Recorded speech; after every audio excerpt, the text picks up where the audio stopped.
The man ordered his wife to hold the bank card in her mouth. The next second, a stack of cash spat out of her lips. What's more, whenever the man pressed a remote control, he could change his wife's figure and appearance at will. In this small town, almost every man had a nearly perfect wife. This made Joanna, who had just moved in, feel an eerie sense of unease. On the day of the party, the man accidentally threw his wife flying. The woman immediately began spinning uncontrollably until she collapsed to the ground. But at that moment, she twitched like a malfunctioning robot. Joanna tried to call the hospital, but the town mayor suddenly appeared. He performed some unknown action, then ignored Joanna's frantic questions and carried the woman away. Everyone else acted as if nothing had happened at all. The next day, Joanna persuaded her friend Barbie to sneak into the manor with her, determined to find out what the men were hiding. Inside the manor, the walls were lined with family portraits. Every person in those photos wore the same stiff, template-like smile. Just then, they heard footsteps approaching. They quickly hid, only to discover the newcomer was their friend Roger. Fearing they would be caught, they fled in a hurry. A massive conspiracy loomed ahead. After that day, Roger vanished without a trace. Even his most cherished belongings were tossed into the trash. It wasn't until a town council election many days later that they saw their long-lost friend again.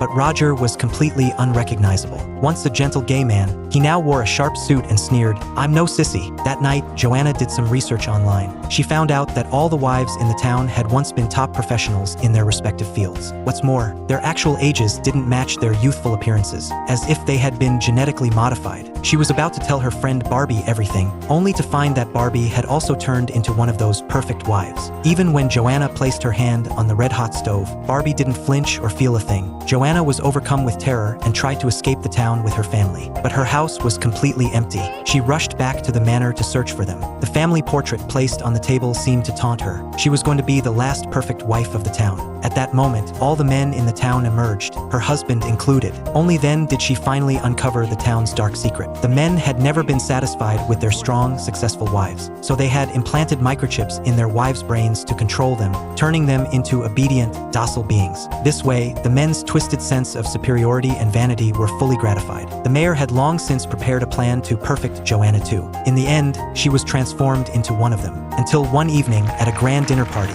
Joanna lured the mayor away from the crowd. Meanwhile, her husband sneaked into the hidden laboratory. The lab housed the program modules controlling all the wives. Having no idea what the password was, he randomly pressed buttons on the console. By pure accident, he hit the factory reset switch. The microchips in every woman's brain were instantly destroyed. A flash of light swept through the room. All the wives immediately snapped back to their senses. With the chips gone, the men could no longer control them. It had all been an elaborate plan, hatched by Joanna and her husband from the very start.